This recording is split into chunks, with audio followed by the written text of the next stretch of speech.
Imagine going 36 hours without a bite. Seems easy, right? Just skip dinner, sleep, skip breakfast, and keep going.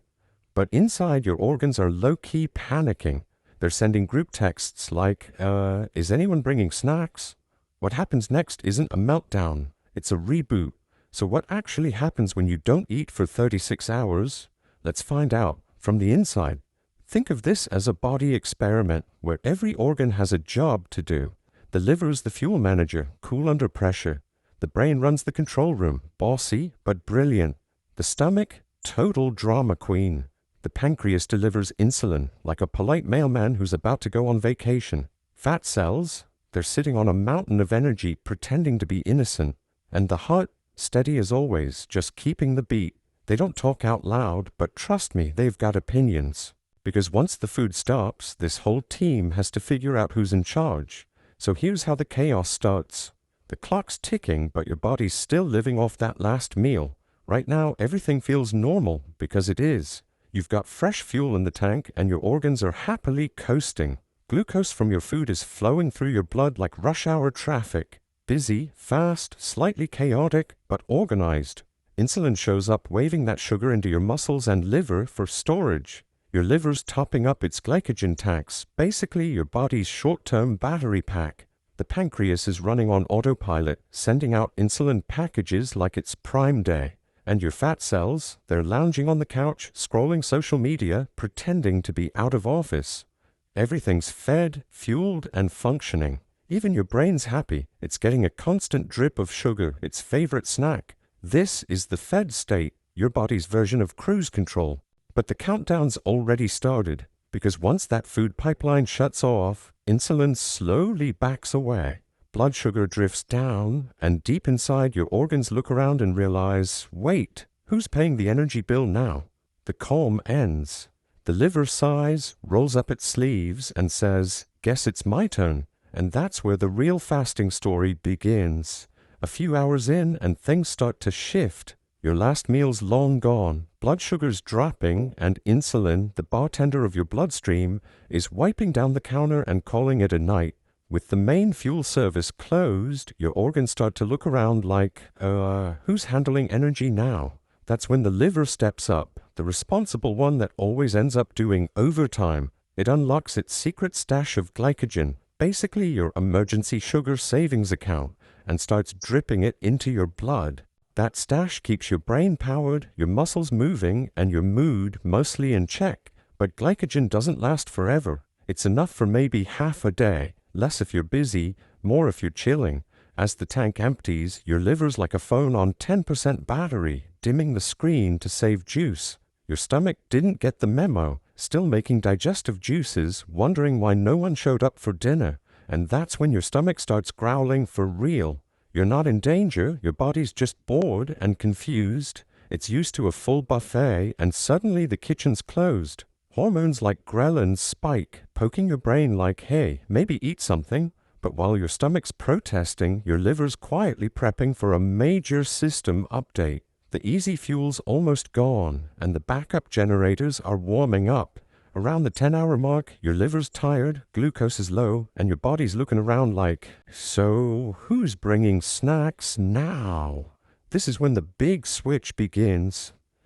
Insulin's out, so your fat cells finally stop pretending to be decorative and step up. They open their vaults, releasing stored fat, triglycerides, into the bloodstream. Those fatty molecules float to your liver, which turns them into tiny fuel packets called ketones. Ketones are your body's backup energy plan, the cleaner, slower burning kind.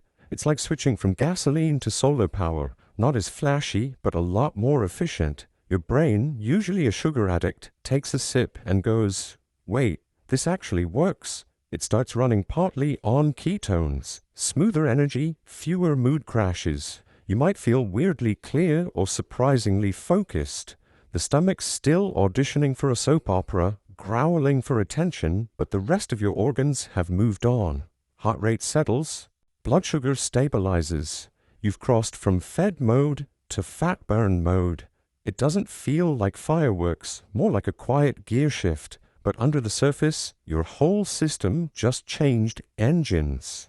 16 hours in, and your body's officially switched operating systems. The fat vaults are open, ketones are flowing through your bloodstream like little fuel trucks. Your brain, once addicted to sugar, takes a sip and goes, wait, this actually works. Ketones give it steady power, no spikes, no crashes, no, I need a snack or I'll bite someone moments. It's a calmer, more focused kind of energy. Inflammation starts cooling down. Your organs finally get to breathe. The liver's busy refining fuel like a top-tier factory. The heart's happy. It loves ketones because they're easier to use. Even your cells start cleaning up faster, like someone upgraded the system overnight. The stomach's still yelling for attention, remember me, but everyone else is in the zone. Energy smoother, focus steadier, mood calmer. This is the point your body stops missing food and starts performing without it. At 24 hours, your organs stop complaining and start collaborating. Your body's like, all right, if we're doing this, let's make it worth it. Autophagy kicks in, your cell's version of spring cleaning. They start recycling junk, broken proteins, damaged parts, anything clogging the system. It's not punishment, it's maintenance. Your immune system even joins in, tossing out lazy white blood cells to build new ones later. The liver's cleaning, the gut's repairing, the cells are welding, polishing, restoring. You might feel lighter, not just from calories, but because your whole system's decluttering. Your body's not starving, it's rebuilding. 30 hours in, and your body's in full upgrade mode. Growth hormone shows up with a clipboard yelling, all right people, let's grow something. It helps preserve muscle, repair tissue, and keep fat cells donating energy. You're not breaking down anymore. You're rebuilding smarter. Meanwhile, insulin, remember our bartender, is still off duty. Your cells finally reset their sensitivity, like restarting a vending machine that finally drops the snack. So when you eat again, your body handles sugar with precision. Less spike, less crash, more balance. Your heart's smoother, your liver's humming, your gut's calm, your brain's sharp. Every organ's working in sync, like a jazz band that just nailed the groove. You've gone from chaos to rhythm, from feeding mode to healing mode. This isn't starvation, it's your biology at its best. So here you are, 36 hours later, and your body's quietly doing something incredible. It's not starving, it's adapting. Every organ, every cell, every spark of energy working in perfect sync. This is what fasting was designed for, not suffering, but balance. The brain steady, the heart smooth, the metabolism finally gets a breather. You didn't shut down, you leveled up. You didn't just survive 36 hours, you unlocked the version of you that runs better, cleaner, and calmer. And once you've seen it work this way, you start wondering what else your body can do when you stop interrupting it. So if this helped you finally understand what's happening inside you, hit like. It tells the algorithm you enjoy watching smart stuff about your body. And if you want to learn how to lose weight faster by fixing the one insulin habit almost everyone gets wrong, you'll see it right here. Or if you'd rather keep exploring your own way, there's another video waiting, handpicked just for you.